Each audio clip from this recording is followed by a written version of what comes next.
और जय हिंद प्यारे साथियों, मैं करण चौहान स्वागत करता हूं आपके अपने प्यारे यूट्यूब चैनल फ्यूचर फौजी पर। आज के इस वीडियो में हम देखेंगे हमारे एयरफोर्स नेवी आईसीजी की जो हमारे इम्पोर्टेंट जो क्लासेस चल रही है स्टैटिक जीके की। आज हमारी फर्स्ट क्लास है। अगर आप हमारे चैनल पर नए हो तो हमारे चैनल को लाइक कर दो, शेयर कर दो, सब्सक्राइब कर लो, जिससे कि आपको नोटिफिकेशन समय पर मिल सके। और आज इस क्लास के अंदर हम सुपर 50 क्वेश्चंस देखेंगे किसके, स्टैटिक जीके के मोस्ट इम्पोर्टेंट, जितने भी आपके एग्जाम के ओरिएंटेड है, जितना भी आपके एग्जाम के अंदर पूछा जाता है या पूछा गए वो भी क्वेश्चन है। और आज की शानदार सी क्लास में हम सुपर 50 क्वेश्चन लाए। तो कहने का मतलब है हम इस क्लास में कंप्लीटली जो 50 क्वेश्चन है उनमें से हमने आज 40 क्वेश्चन लाए हैं, लेकिन 40 क्वेश्चन ऐसे लाए हैं कि वन लाइनर आपको एकदम याद होने जैसे हैं। तो हमारे आज के क्वेश्चन बहुत ही शानदार सटीक है। अगर आप हमारे चैनल पे नए हो तो लाइक कर दो, शेयर कर लो, जिससे कि आपको एयरफोर्स में आने वाले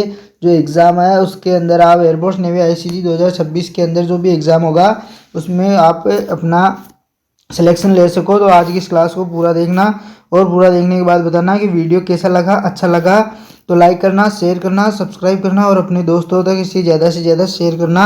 चलो हम आज की इस क्लास को शुरू करते हैं। तो आज की हमारी क्लास का क्या देखेंगे, आज की हमारी क्लास का सबसे पहला क्वेश्चन क्या है, भारत का राष्ट्रीय पशु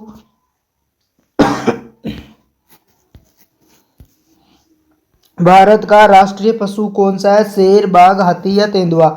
यह आज का हमारा पहला क्वेश्चन है। तो क्या है,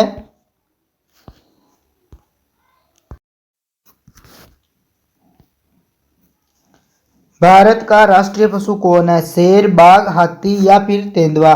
तो हमारे क्वेश्चन नंबर फर्स्ट का यहाँ पे राइट आंसर क्या होगा। तो भारत का जो राष्ट्रीय पशु है वह कौन है, तो वो आप लोगों को मालूम है कि वह है बाघ। क्या है, तो बाघ इसका क्या होगा, राइट आंसर होगा। ऑप्शन बी यहाँ पे इसका राइट आंसर होगा। अगला हमारा क्वेश्चन हम आज फास्ट चलेंगे थोड़ा, जिससे कि हमारे क्वेश्चन भी बहुत ज़्यादा है, इसलिए हम सोच रहे हैं कि कम समय में ज़्यादा क्वेश्चन कर सके। आपके एग्जाम के अंदर ही आपको ऐसे फास्ट ही चलना है, जैसे आपको आए वो क्वेश्चन आपको धड़ाधड़ ही करना है। अगला प्रश्न हमारा क्या है, अगला प्रश्न एक शानदार सा प्रश्न है कि भारत का राष्ट्रीय पक्षी कौन सा है। जो भारत का जो राष्ट्रीय पक्षी है वह कौन सा है। तो आप क्या बताओगे, भारत का जो राष्ट्रीय पक्षी कौन सा है, कबूतर है, मोर है, तोता है या फिर कोयल है। तो भारत का जो राष्ट्रीय पक्षी है वह है मोर। क्या है, भारत का राष्ट्रीय पक्षी कौन सा है, तो मोर है। और राष्ट्रीय जो पशु है वह क्या कौन सा है, तो राष्ट्रीय पक्षी है वो कौन सा है, तो वह मोर है। और राष्ट्रीय पशु है तो वह बाघ है। अगला हमारा है कि क्वेश्चन नंबर तीसरा है, भारत का राष्ट्रीय फूल क्या है। कमल का है, यानी कि गुलाब का है, कमल का है, सूरजमुखी या चमेली। तो भारत का राष्ट्रीय फूल है वह कमल का। कौन सा है, तो भारत का राष्ट्रीय फूल वह कमल का है। हमारा क्वेश्चन नंबर तीसरे का यहाँ ऑप्शन बी यहाँ पे राइट हो गया। अगला है, भारत का राष्ट्रीय वृक्ष कौन सा है। भारत का राष्ट्रीय वृक्ष कौन सा है, पीपल है, नीम है, बरगद है या फिर आम है। तो हमारे क्वेश्चन नंबर फोर्थ का यहाँ पे राइट आंसर क्या होगा। तो हमारे क्वेश्चन नंबर फोर्थ का यहाँ पे ऑप्शन सी राइट आंसर होगा, यानी कि बरगद। बरगद क्या है, तो बरगद भारत का राष्ट्रीय वृक्ष है। तो हमारे क्वेश्चन नंबर फोर्थ का हमारा यहाँ पर ऑप्शन सी यहाँ पे राइट है। अगला हमारा क्वेश्चन है, अगला क्वेश्चन क्या है कि भारत का जो राष्ट्रीय खेल है वह कौन सा है, क्रिकेट है, हॉकी है, कबड्डी है या फुटबॉल है। तो आप क्या बताओगे, यानी कि हमारे क्वेश्चन नंबर 5 का यहाँ पे राइट आंसर क्या होगा कि भारत का जो राष्ट्रीय खेल है वह क्या है, क्रिकेट है, हॉकी है, कबड्डी है या फिर फुटबॉल है। तो इसका हमारा भारत का राष्ट्रीय जो खेल है वह है हॉकी, यानी कि हमारा ऑप्शन बी यहाँ पे क्या होगा, राइट आंसर होगा। तो हम यहाँ पे ऑप्शन बी यहाँ पे राइट आंसर लगा देते हैं। अगला हमारा क्वेश्चन है क्वेश्चन नंबर 6, भारत का राष्ट्रीय गीत क्या है। जन गण मन, वंदे मातरम, जय हो, सारे जहां से अच्छा। तो भारत का राष्ट्रीय गीत कौन सा है, इसके बारे में आप बताओ क्या है इसका राइट आंसर। तो इसका राइट आंसर है वह बी है, यानी कि वंदे मातरम भारत का क्या है, राष्ट्रीय गीत है। तो हम यहाँ पे इसका राइट आंसर लगा देते हैं, वंदे मातरम भारत का राष्ट्रीय गीत है। अगला हमारा है, भारत का ध्वज किसने बनाया। भारत का ध्वज है, यानी कि जो हमारा इंडिया का जो ध्वज यानी जो तिरंगा है, जैसे कि हम यहाँ पे मान के दिखाते हैं, यानी बना के दिखाते हैं आपको। मान लो कि कुछ इस तरह से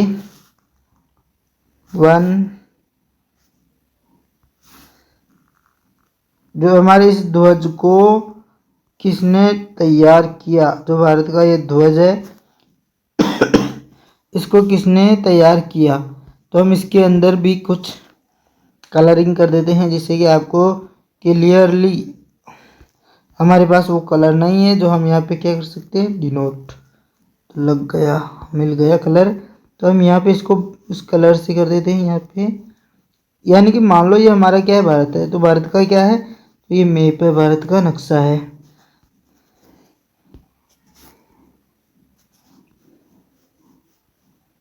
तो ये भारत के नक्शा को जो ध्वज है, जो ये रहा हमारा भारत का ध्वज है, ये किसने तैयार किया।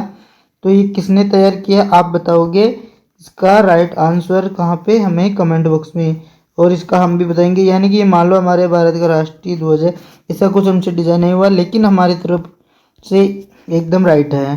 तो हमारे क्वेश्चन का आपको राइट आंसर बताना है, क्या इसका राइट आंसर है। तो इसका जो राइट आंसर है वह बनाया था किसने, पिंगली वेंकैया ने। किसने बनाया, पिंगली वेंकैया के द्वारा बनाया गया क्या, भारत का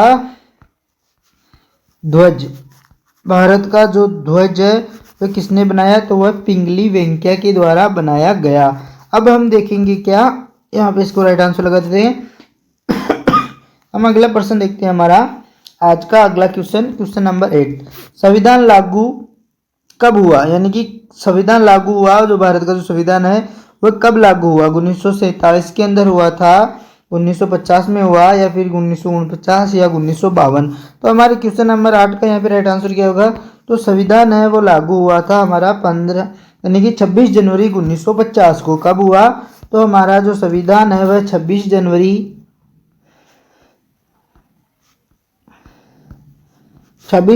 1950 को क्या हो गया था, लागू हो गया था। और ये बन के कब तैयार हुआ, ये आप हमें कमेंट बॉक्स में बताना। और जो संविधान के जो निर्माता है वह कौन थे, नेहरू जी थे, गांधी जी थे, अम्बेडकर थे या पटेल थे।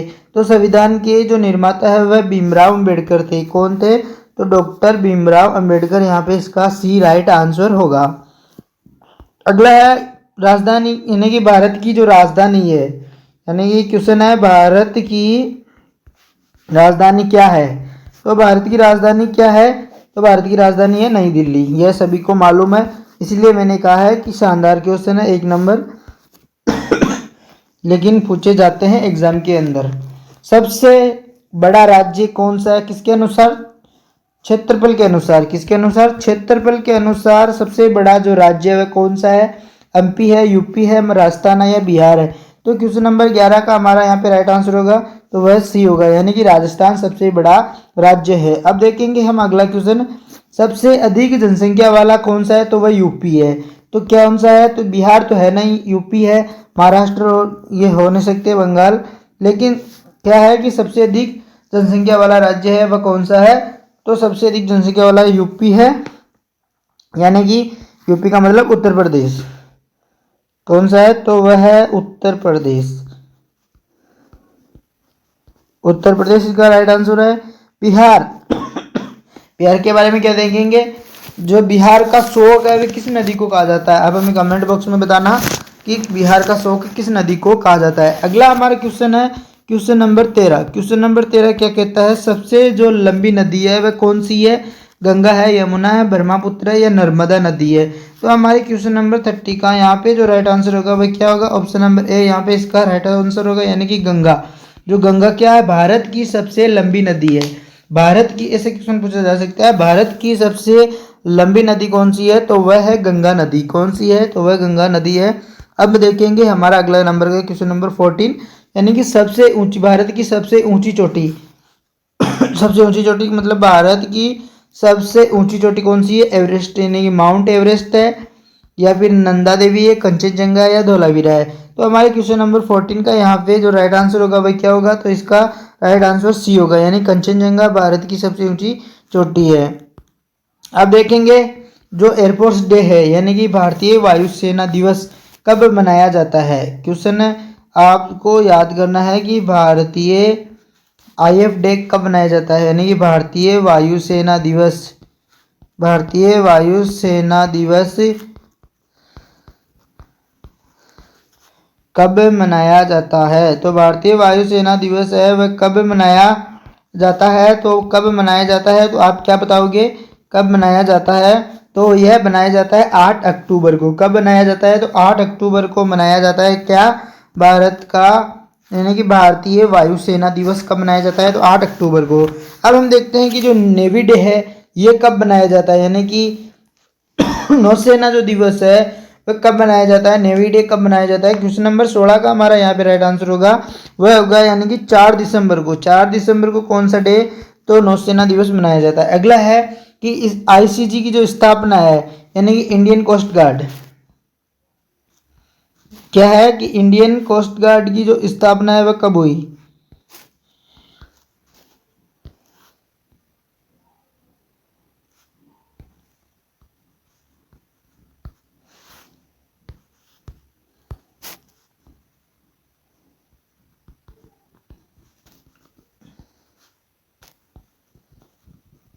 जो इंडियन कोस्ट गार्ड की है वो स्थापना कब हुई? तो आप क्या बताओगे इन चार में से इसका राइट आंसर क्या होगा? तो क्वेश्चन नंबर हमारे 17 का यहाँ पे राइट आंसर क्या होगा? तो 17 का हमारे यहाँ पे आंसर होगा कि 1978 के अंदर 1978 के अंदर क्या की गई? तो इंडियन कोस्ट गार्ड की स्थापना की गई। अगला हमारा है भारत की जो मुद्रा है, जो भारत की जो मुद्रा है वो कौन सी है? डॉलर है, रुपया है, पाउंड है या येन है? जो भारत की मुद्रा है वह रुपया है। हमारा को यहाँ पे राइट आंसर होगा बी, यहाँ पे इसका राइट आंसर होगा, यह सभी को मालूम है। अशोक स्तंभ में शेर कितने हैं? यानी कि अशोक स्तंभ है उसके अंदर जो शेर है वह कितने हैं? तो अशोक स्तंभ के अंदर कुल जो शेरों की संख्या है वह कितनी है? तो कितनी होगी आप क्या बताओगे? 2 है, 3 है, 4 है या 5 है? तो अशोक स्तंभ में शेरों की जो संख्या है वह कितनी है? तो वह 4 है। हमारे क्वेश्चन नंबर 19 का यहाँ पे राइट आंसर क्या होगा? तो 19 का यहाँ पे राइट आंसर सी होगा, यानी कि जो अशोक स्तंभ के अंदर शेरों की संख्या है तो वो कितनी है? तो वह 4 है। अगला हमारा क्वेश्चन है क्वेश्चन नंबर 20, यानी कि आरबीआई की स्थापना कब हुई? जो आरबीआई है उसकी स्थापना कब हुई? 1930 में, 1935, 47 या 1950 के अंदर? तो आप हमारे को यहाँ पे इसका राइट आंसर क्या बताओगे? तो इसका हमारा यहाँ पे राइट आंसर होगा वह होगा 1935 के अंदर किसकी स्थापना की गई? तो आरबीआई की स्थापना की गई। किसकी? तो आरबीआई की स्थापना की गई 1935 में। और अब हम कमेंट बॉक्स में बताओगे एसबीआई की स्थापना कब की गई? एसबीआई की स्थापना और एकीकरण दोनों एक साथ हुआ है, वह कब हुआ है? तो आप हमें ये कमेंट बॉक्स में बताओगे। अगला हमारा क्वेश्चन है कि भारत का राष्ट्रीय प्रतीक क्या है? कमल है, अशोक स्तंभ है, तिरंगा है या शेर है? तो हमारे क्वेश्चन का यहाँ पे राइट आंसर क्या होगा 21वें का, कि भारत का जो राष्ट्रीय प्रतीक है वह है अशोक स्तंभ। क्या है? तो वह अशोक स्तंभ यहाँ पे इसका राइट आंसर होगा। क्या होगा? तो अशोक स्तंभ इसका यहाँ पे राइट आंसर होगा। अशोक स्तंभ क्या है? कमल क्या है? कमल भारत का राष्ट्रीय पुष्प है। तिरंगा भारत का यह तो राष्ट्रीय पुष्प है। शेर क्या है? राष्ट्रीय पशु है, जैसे कि हम देखते आ रहे हैं। और तिरंगा भारत का क्या है? झंडा है। तिरंगा भारत की शान है, आन है, बान है, सब कुछ है। राष्ट्रीय पुष्प है वह तो कौन सा? कमल है। अशोक क्या है? अशोक है राष्ट्रीय प्रतीक है। अशोक स्तंभ का, अशोक वाला जो स्तंभ है वह राष्ट्रीय प्रतीक है। शेर पशु है, यानी कि भारत का राष्ट्रीय पशु किस वर्ष घोषित हुआ? जो भारत का जो राष्ट्रीय पशु है, हमारे 22वां नंबर का क्वेश्चन है कि भारत का जो राष्ट्रीय पशु है वह किस वर्ष घोषित किया गया? 1950 के अंदर, 1952, 1972 या फिर 1947 के अंदर? तो हमारे क्वेश्चन नंबर यहाँ पे 22 का राइट आंसर क्या होगा? चलो हम अब हमारे स्पीड को क्या कर लेते हैं, धीरा कर लेते हैं, जिससे कि आपको भी ज़्यादातर कंफ्यूज नहीं हो इसलिए। तो हमारे क्वेश्चन नंबर 22 का हम यहाँ पे राइट आंसर क्या लगाएंगे? तो क्वेश्चन नंबर 22 का हमारे यहाँ पे राइट आंसर होगा, तो क्या होगा इसका राइट आंसर? यानी कि भारत का जो राष्ट्रीय पशु वर्ष है वह कब घोषित किया गया? तो वह घोषित किया गया 1972 के अंदर। नहीं रे बाबा, तो वह कब किया गया? तो बताओ आप ऑप्शन के अंदर इसका राइट आंसर क्या होगा? तो क्वेश्चन नंबर 22 का हमारा यहाँ पे राइट आंसर कौन सा है? तो वह 1972 ही है। क्या है? तो वह 1972 ही इसका क्या है? राइट आंसर है। यानी कि जो भारत का राष्ट्रीय पशु है वह उसे कब घोषित किया? तो वह किया गया 1972 के अंदर। 1950 में क्या हुआ था? भारत का जो संविधान है वह लागू हो गया। और 15 अगस्त 1947 को क्या हुआ था? 46 को देश आजाद हुआ, 72 को राष्ट्रीय पशु वर्ष घोषित हुआ गया और 1950 को संविधान लागू हो गया। भारतीय संविधान की जो प्रस्तावना को क्या कहा जाता है? हमारा अगला क्वेश्चन है वह क्या है? भारतीय संविधान की जो प्रस्तावना है उसको क्या कहा जाता है? आत्मा, आत्मा व आत्मा, संविधान की कुंजी, संविधान की आत्मा। तो भारतीय संविधान की प्रस्तावना को क्या कहा जाता है? तो भारतीय प्रस्तावना को संविधान की आत्मा कहा जाता है। हमारा क्वेश्चन नंबर यहाँ पे डी इसका क्या होगा? राइट आंसर होगा। अब देखेंगे हमारा अगला क्वेश्चन। हमारा अगला क्वेश्चन है भारतीय संविधान में कुल कितने अनुसूचियां हैं? ऐसे तो मैं इन क्वेश्चन के बारे में आपको संविधान वाले टॉपिक में भी बताऊंगा, लेकिन यहाँ पे भी देख लो, यह भी बहुत इंपॉर्टेंट है आपके एग्जाम के ओरिएंटेड। जैसे कि भारतीय संविधान में कुल कितनी अनुसूचियां हैं? तो वर्तमान में भारत के अंदर कुल कितनी अनुसूचियां हैं भारतीय संविधान में? तो हमारे 24वें नंबर के क्वेश्चन का यहाँ पे राइट आंसर क्या होगा? तो 12 अनुसूची है। कितनी है? तो 12 अनुसूची, यानी कि हमारा यहाँ पे ऑप्शन सी यहाँ पे क्या होगा? राइट आंसर होगा क्वेश्चन नंबर 24। अगला हमारा क्वेश्चन है भारत के पहले राष्ट्रपति कौन थे? भारत के पहले राष्ट्रपति कौन थे? जवाहरलाल नेहरू, डॉक्टर राजेंद्र प्रसाद, डॉक्टर राधाकृष्णन या महात्मा गांधी? तो हमारे क्वेश्चन नंबर 25 का यहाँ पे यानी कि राइट आंसर क्या होगा? तो हमारे क्वेश्चन नंबर 25 का यहाँ पे जो राइट आंसर होगा वह होगा डॉक्टर राजेंद्र प्रसाद। डॉक्टर राजेंद्र प्रसाद क्या थे? डॉक्टर राजेंद्र प्रसाद भारत के पहले राष्ट्रपति थे। जैसे कि हमने ऐसे क्वेश्चन ज्योग्राफी हिस्ट्री के अंदर भी किए थे कुछ पर्सन, इसलिए सभी क्वेश्चन में आपको इससे करूंगा जिससे आपको याद हो जाए। भारत के पहले प्रधानमंत्री कौन थे? लाल बहादुर शास्त्री, जवाहरलाल नेहरू, राजेंद्र प्रसाद या इंदिरा गांधी? भारत के जो पहले प्रधानमंत्री थे जब देश आजाद हुआ था तब कौन थे? क्वेश्चन नंबर 26 का हमारा यहाँ पे राइट आंसर क्या होगा? तो 26 का हमारा यहाँ पे राइट आंसर होगा भारत के जो पहले प्रधानमंत्री थे वे कौन थे? तो हमारे 26 का यहाँ पे राइट आंसर होगा वह होगा बी, यानी कि जवाहरलाल नेहरू। कौन थे भारत के पहले प्रधानमंत्री? तो वह जवाहरलाल नेहरू थे। कौन थे? तो जवाहरलाल नेहरू। यहाँ पे इसका right answer option number B. अगला क्वेश्चन है कि भारत का सबसे छोटा राज्य क्षेत्रफल के अनुसार कौन सा है? भारत का सबसे छोटा राज्य कौन सा है? तो यहाँ पे क्या आता है? तो यहाँ पे आता है गोवा। क्वेश्चन नंबर 27, यानी कि हमारा क्वेश्चन अगला यहाँ पे 27 नंबर का यहाँ पे राइट आंसर होगा वह गोवा। मालूम है ज़्यादातर लोगों को, सिक्किम, त्रिपुरा, मणिपुर नहीं है। इसका right answer B, option number A होगा, यानी कि गोवा यहाँ पे इसका राइट आंसर है। अब देखेंगे क्या हम अगला क्वेश्चन है कि भारत की सबसे बड़ी झील कौन सी है? भारत की सबसे बड़ी झील कौन सी है? वुल्लर झील है, लोटक झील है, यानी लोकटक झील है, या चिल्का झील है, या फिर सांबर झील है? हमारे क्वेश्चन नंबर 28 का यहाँ पे राइट आंसर क्या होगा? तो क्वेश्चन नंबर 28 का हमारे यहाँ पे राइट आंसर होगा वह होगा चिल्का झील। चिल्का झील क्या है? भारत की सबसे बड़ी झील है। कौन सी है? तो वह चिल्का झील है।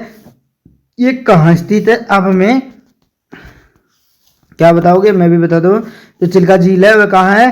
तो उड़ीसा के अंदर स्थित है। चिल्का झील कहाँ स्थित है? तो उड़ीसा के अंदर है। सांबर झील है, जो सांबर झील है वह कहाँ स्थित है? तो सांबर झील है यह राजस्थान के अंदर स्थित है। राजस्थान के अंदर। जो वुल्लर झील है यह जम्मू एंड कश्मीर के अंदर। और जो लोटक झील है वह कहाँ स्थित है? आप इसके बारे में हमें कमेंट बॉक्स में बताओगे। अगला हमारा है भारत का सबसे बड़ा बांध कौन सा है? हमारा क्वेश्चन नंबर 29, भारत का सबसे बड़ा बांध कौन सा है? भाखड़ा नांगल, हीराकुंड बांध, टिहरी बांध, सरदार सरोवर बांध? तो हमारे क्वेश्चन नंबर 29 का यहाँ पे राइट आंसर क्या होगा? आप हमें कमेंट बॉक्स में बताओ इसका राइट आंसर क्या होगा। तो भारत का सबसे बड़ा बांध कौन सा है? भाखड़ा नांगल, हीराकुंड बांध, टिहरी, सरदार सरोवर बांध? तो हमारे क्वेश्चन नंबर 29 का यहाँ पे राइट आंसर क्या होगा? तो इसका राइट आंसर होगा ऑप्शन नंबर 29 का हमारा कि जो भाखड़ा नांगल बांध है वह क्या है? सबसे बड़ा बांध है। यहाँ पे इसका राइट आंसर लगा देते हैं। अगला हमारा क्वेश्चन है भारत की सबसे लंबी नहर कौन सी है? इंदिरा गांधी नहर है, गंगा नहर है, यमुना नहर है, सतलज नहर है। तो इनमें से राइट आंसर क्या होगा क्वेश्चन नंबर 13 का हमारा? तो भारत की सबसे लंबी नहर है वह कौन सी है? तो वह इंदिरा गांधी नहर है। तो कौन सी है? तो वह भारत की सबसे लंबी नहर है, वह इंदिरा गांधी नहर है। अब देखेंगे हम अगला क्वेश्चन 31। अगला क्वेश्चन है, भारत में सबसे पहले सूर्योदय कहाँ होता है? असम में, अरुणाचल प्रदेश में, नागालैंड में या मणिपुर में? आज हम भारत के देख रहे हैं, फिर हम देखेंगे विश्व के। जैसे कि विश्व में कुछ ज़्यादातर स्टैटिक नहीं पूछे जाते, लेकिन भारत में इंपॉर्टेंट जितने भी हैं मैं आपको कंप्लीट करा दूंगा।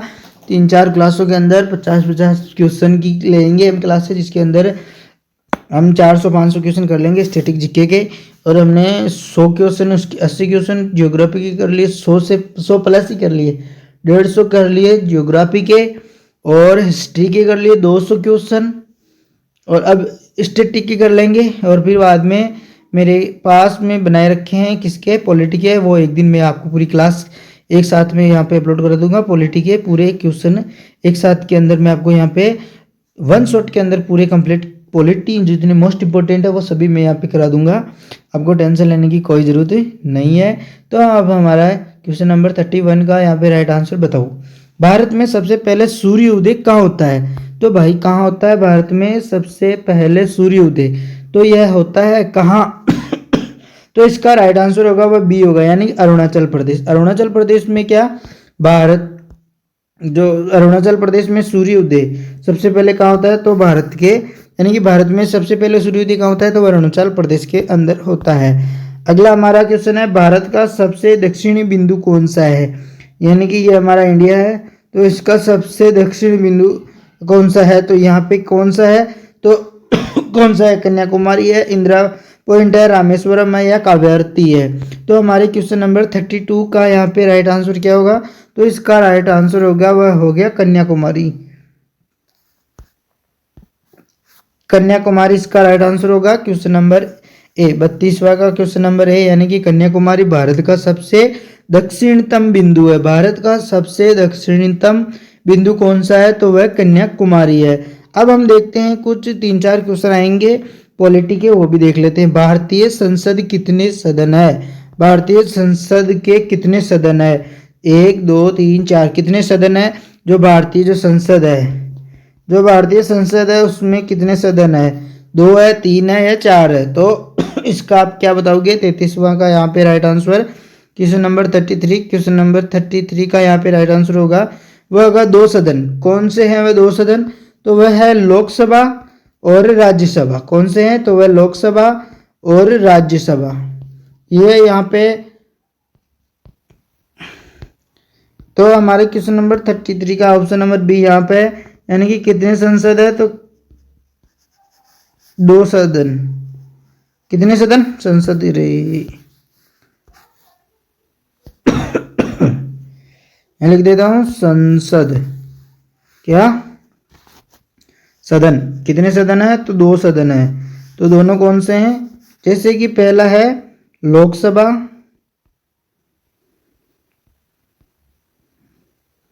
और दूसरा है राज्यसभा। ऐसा क्वेश्चन कहां पे कंफ्यूज करता है? अगर पूछा जाए कि भारतीय संसद के कितने अंग है, अगर अंग की चर्चा करें तो कितने अंग है? तो 3 अंग है। जबकि सदन की चर्चा करें तो 2 है, लोकसभा और राज्यसभा। ऐसे आपको क्वेश्चन क्या कर सकता है? कंफ्यूज कर सकता है। अगला हमारा क्वेश्चन है कि लोकसभा के सदस्यों का जो कार्यकाल है वो कितना होता है? जो लोकसभा के हमारा 34 का क्वेश्चन है, हमारा क्वेश्चन नंबर 34 है, वह क्या है कि लोकसभा के जो सदस्य हैं उनका जो कार्यकाल होता है वह कितने वर्ष का होता है? 4 वर्ष का, 5 वर्ष का, 6 वर्ष का या आजीवन काल का? तो हमारे लोकसभा की जो सदस्य का जो कार्यकाल होता है वह कुल कितने वर्षों का होता है? तो हमारे 34 का हमारे यहाँ पे राइट आंसर होगा वह क्या होगा? 20 का राइट आंसर होगा, यानी कि यहाँ पे 5 वर्ष तक किसका? लोकसभा का कार्यकाल होता है। तो राज्यसभा का सदस्यों का कार्यकाल कितना होता है? तो इसका राज्यसभा के जो सदस्य होते हैं इनके जो कार्यकाल होता है वो कितना होता है? तो वह 5 वर्ष तो लोकसभा का होता है, 6 वर्ष राज्यसभा का हो जाएगा। आजीवन काल किसी का नहीं होता, यानी हो सकता है किसी का भी नहीं होता, लेकिन हो सकता है क्या है। तो हमारे क्वेश्चन नंबर 35 का यहाँ पे राइट आंसर होगा वो बी होगा, यानी कि 6 वर्ष किसका होता है, राज्यसभा के सदस्यों का कार्यकाल होता है। अगला हमारा क्वेश्चन है क्वेश्चन नंबर 36। भारत के मुख्य न्यायाधीश की नियुक्ति कौन करता है, प्रधानमंत्री, राष्ट्रपति, संसद या मुख्यमंत्री। तो हमारे क्वेश्चन नंबर 36 का यहाँ पे राइट आंसर क्या होगा, भारत के जो मुख्य न्यायाधीश है भारत के, उनकी नियुक्ति कौन करता है। तो प्रधानमंत्री करता है, राष्ट्रपति करता है, संसद या मुख्यमंत्री। तो यहाँ पे इसका राइट आंसर क्या होगा क्वेश्चन नंबर 36 का, तो राष्ट्रपति करता है। क्या करता है, राष्ट्रपति मुख्य न्यायाधीश की नियुक्ति करता है। कौन करता है, तो राष्ट्रपति। अब हमारा अगला क्वेश्चन है, भारत का राष्ट्रीय जलचर यानी कि जो पानी के अंदर रहने वाला जानवर है वह कौन सा है, मगरमच्छ है, डॉल्फिन है, व्हेल है या कछुआ है। तो हमारे क्वेश्चन नंबर 37 का यहाँ पे राइट आंसर होगा वो हमारी डॉल्फिन मछली होगी। कौन सी मछली, तो डॉल्फिन मछली क्या हमारा जलीय जीव, राष्ट्रीय जलीय जीव। भारत का राष्ट्रीय जलीय जीव कौन सा है, तो वह डॉल्फिन मछली है। कौन सी है, तो डॉल्फिन मछली। अगला हमारा क्वेश्चन है, भारत का राष्ट्रीय फल कौन सा है। तो क्या बताओगे आप, भारत का जो राष्ट्रीय फल है वह कौन सा है, सेब है, केला है, आम है, अंगूर है। तो भारत का जो राष्ट्रीय फल है वह कौन सा है, तो वह आम है। तो हमारे क्वेश्चन नंबर यहाँ पे 38 का यहाँ पे राइट आंसर क्या होगा, तो 38 का यहाँ पे राइट आंसर होगा वह होगा आम। आज हम बहुत ही मोस्ट इंपोर्टेंट और नॉर्मल इजी जितने की आपको मालूम होने चाहिए उतने एग्जाम ओरिएंटेड क्वेश्चन लेके आए हैं। अगला हमारा क्वेश्चन है 39 नंबर का, भारत का जो राष्ट्रीय पेय पदार्थ है वह कौन सा है, चाय, कॉफी, दूध या जल। तो भारत का राष्ट्रीय पेय पदार्थ है वह कौन सा है, तो हमारे 39 का यहाँ पे राइट आंसर होगा वह होगा चाय। यानी कि जैसा कि सभी को मालूम है चाय बिना कि कोई नहीं रह सकता, इसलिए भारत के अंदर चाय ही राष्ट्रीय पेय पदार्थ के नाम से घोषित कर दिया गया। आज का हमारा लास्ट क्वेश्चन है, योजना आयोग को किसने बदला, नीति आयोग। योजना आयोग को किसने बदला, नीति आयोग ने, वित्त आयोग ने, योजना मंत्रालय ने या फिर प्रधानमंत्री कार्यालय ने या फिर प्रधानमंत्री कार्यालय। योजना आयोग को किसने बदला, तो हमारे क्वेश्चन नंबर 14 का यहाँ पे राइट आंसर क्या होगा, तो इसका जो राइट आंसर होगा वह होगा ऑप्शन नंबर ए, यानी कि नीति आयोग। नीति आयोग ने क्या बदला, नीति आयोग ने योजना आयोग को बदला। योजना आयोग को किसने बदला, तो नीति आयोग ने। तो आज के हमारे कितने 14 क्वेश्चन हमने किए कंप्लीटली। कैसे लगी क्लास आप हमें लास्ट के अंदर बताना। शानदार सी क्लास रही है हमारी आज की, हमें कमेंट बॉक्स में बताना, अपना रिव्यू भी देना कितनी मोस्ट इम्पोर्टेंट है या नहीं है।